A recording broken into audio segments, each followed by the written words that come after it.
Assalamualaikum warahmatullahi wabarakatuh. Jumpa lagi dengan saya Danapati, Sarjana Ngarit yang akan terus berbagi informasi seputar dunia peternakan maupun dunia pertanian. Ses, ses, ses, ses. Baik, ini ada kabar gembira ya. Ini para peternak ini kalau ndak bahagia ini berarti ya perlu dipertanyakan ya. Jadi mendekati momentum Idul Adha ini yang perlu dicatat. Mendekati momentum Idul Adha ini untuk harga sapi ini mulai mengalami kenaikan. Terutama untuk sapi-sapi yang kategorinya gemuk ya, itu yang dagingnya banyak bukan yang tulangnya banyak. Jadi memang ini momentum tahunan di mana setiap tahun menjelang Lebaran Idul Adha itu harga sapi akan mengalami kenaikan yang cukup menggiurkan. Bahkan bisa mencapai harga 3 sampai 4 juta rupiah dari harga normal. Ini tentunya sebuah kabar yang menggembirakan. Ini daripada kita bahas ijazah keluaran Universitas Gadjah Mada yang tidak ada ujung pangkalnya ya. Ini mending kita bahas terkait dunia peternakan saja. Terus kemudian kebutuhan dari daging untuk kurban ini tentunya cukup banyak ya. Dan dimungkinkan ini pedagang harus mencari sampai dengan lintas daerah. Contohnya ini di Desa Mimin itu ada hanya satu tempat itu kurbannya sampai 13 bahkan sampai 15 ekor. Hal ini itu disebabkan karena tingginya kesadaran masyarakat untuk melakukan kurban dengan sistem arisan. Karena jumlah penjualan sapi gemuk ini meningkat, otomatis penjualan kambing ini jadi agak menurun. Ini memang ada sisi positif maupun negatifnya. Itu perlu dicatat ya. Sesuai dengan hukum ekonomi di mana permintaan barang itu tinggi, secara otomatis nilainya juga akan bertambah. Ini memang benar-benar menggiurkan untuk para peternak. Ini tidak hanya berlaku untuk jantan loh. Betina pun juga mengalami kenaikan yang signifikan. Baik, itu terkait dengan kabar kenaikan harga sapi gemuk ya, bukan harga sapi kurus. Sekarang kita akan bahas pada topik kali ini yaitu tentang sapi terutama pedetan yang mengalami buncit.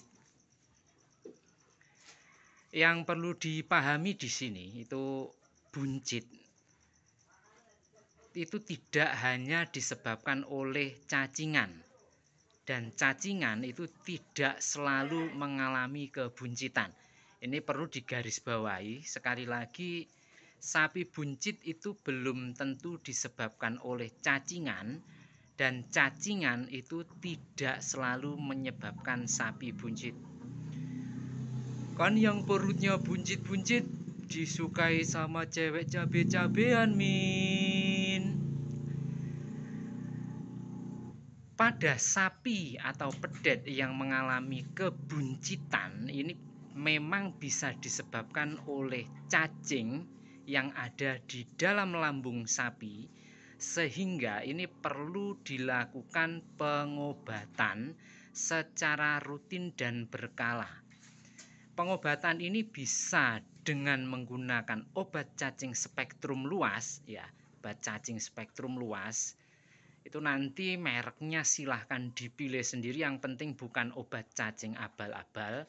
Bisa menggunakan Wormzole, Albendazole atau yang lainnya. Itu silahkan dipilih sendiri. Terus kemudian Pemberian obat cacing ini itu dilakukan selama 2 minggu sekali. Ini bisa sampai 4 kali. Jadi ambil contoh hari ini kita beri, 2 minggu lagi kita beri, 2 minggunya lagi kita beri, dan 2 minggunya lagi kita beri. Kenapa demikian, Min? Ya ini dikarenakan itu cacing itu tidak menutup kemungkinan akan langsung keluar pada saat pemberian obat yang pertama. Selain disebabkan oleh cacing, ini kebanyakan para peternak ini mengalami kesalahan dalam perawatan, yang mana pemberian air pada sapi terutama pedetan itu terlalu banyak. Akibatnya adalah terjadinya perut buncit seperti om-om yang disukai oleh cabe-cabean dan cewek micet itu tadi. Terus gimana, Min? Solusinya, Min? Baik. Untuk sapi atau pedet yang mengalami kebuncitan ini sebisanya, ini dicatat ya, sebisanya ini pemberian comboran basah itu dihentikan atau minimal dikurangi dan bisa digantikan dengan comboran kering. Sedangkan untuk porsi dari pemberian air minum atau air campuran pada comboran basah itu dikurangi. Itu yang perlu dicatat ya. Jadi memang mayoritas ini yang ada di lapangan, terjadinya kebuncitan pada pedet atau sapi itu disebabkan adanya pemberian comboran basah yang kandungan airnya terlalu tinggi. Selain itu, ini perlu digarisbawahi juga, penyebab kebuncitan pada sapi atau pedet itu juga bisa dikarenakan pemberian nutrisi atau pemberian pakan yang proteinnya terlalu tinggi. Ini juga bisa menyebabkan kebuncitan. Ya kalau buncitnya om-om gitu ndak apa-apa, itu menandakan kesejahteraan ya. Itu idolanya si cewek-cewek cabe-cabean. Ini kalau yang buncit itu pedet atau sapi, wah ini. Setiap kali pedagang datang ke kandang itu pasti dia bilangnya, oh sini sapinya ini salah rawat ini, sapinya sakit ini. Dan akibatnya harganya juga turun drastis. Oleh karena itu ya, ini Sobat Ngarit Nusantara perlu diperhatikan lagi bahwasanya hasil dari perawatan itu akan menentukan kualitas dan harga jual dari pedet atau sapi yang kita pelihara. Seperti yang Mimin sampaikan ya, ini pada video sebelumnya ini bisa dilihat bahwa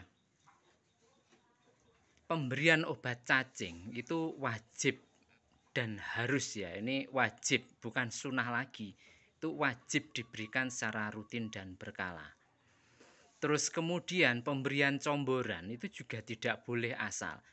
Comboran dengan protein tinggi itu sangat bagus, tapi kalau pemberiannya over ini juga hasilnya juga kurang baik. Terus kemudian ini kembali lagi ke permasalahan perut buncit ya. Untuk penyembuhan atau penanganan dari perut buncit pada sapi ini tergantung ya. Tergantung dari tingkat keparahan buncitnya.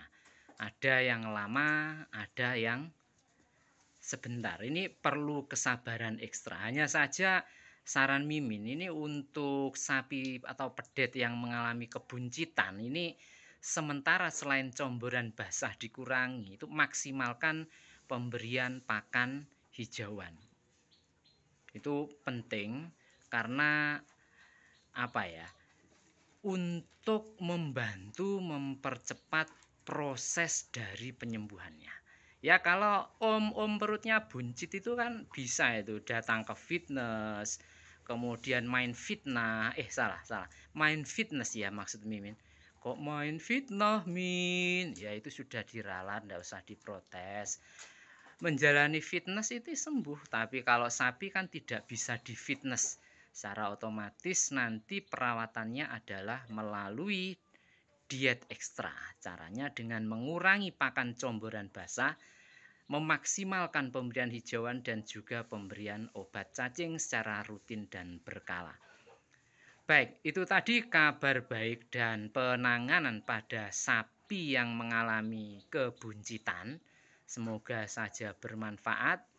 Jangan lupa untuk like, komen, dan subscribe pada channel Sarjana Ngarit agar nantinya terus berkembang. Saya Sarjana Ngarit, sehat dan sukses selalu untuk kita semua. Ses.